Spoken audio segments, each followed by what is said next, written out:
Having a baby is one of the most important times in your life, so it's important to ensure that you and your partner are in optimum health.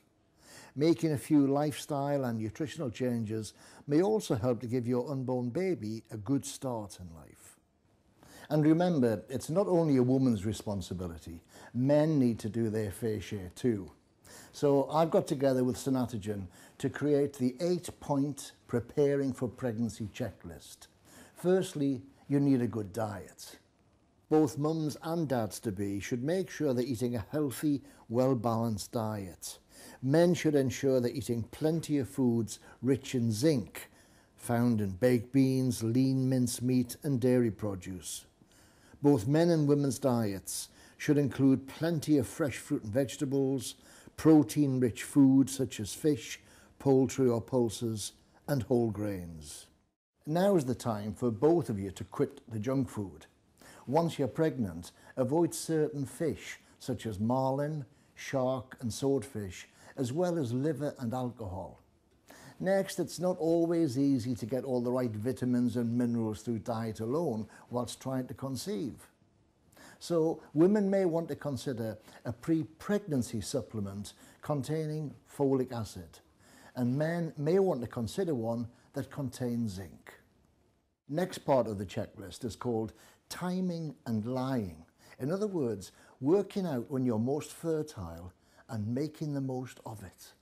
The day you ovulate and those days immediately before and after are the best times to conceive, because your eggs can only survive 12 to 24 hours after release, whereas sperm can survive for 3 to 5 days inside the cervix, the womb and fallopian tubes. Your most fertile day is 14 days before the first day of your next period.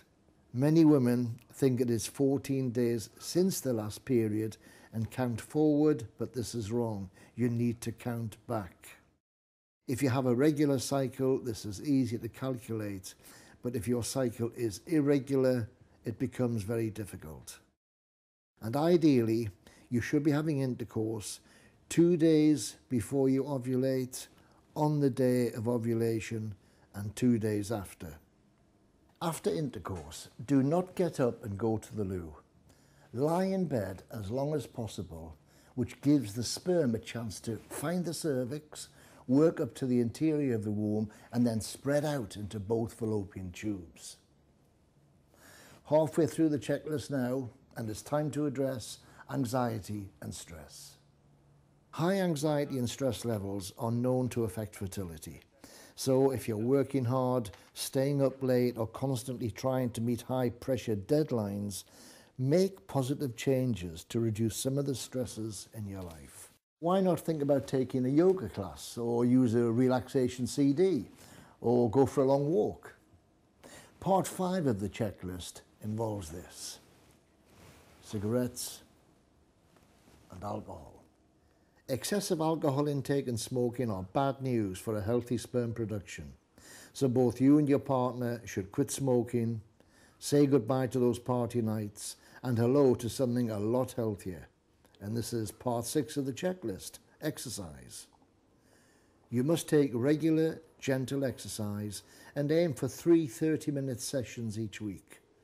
Why not try walking, swimming, or cycling? So we're nearly there now, just 2 steps left, and they both involve communication.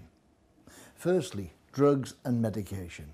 If you and your partner need to take any medication, do make sure you tell your GP that you're trying for a baby.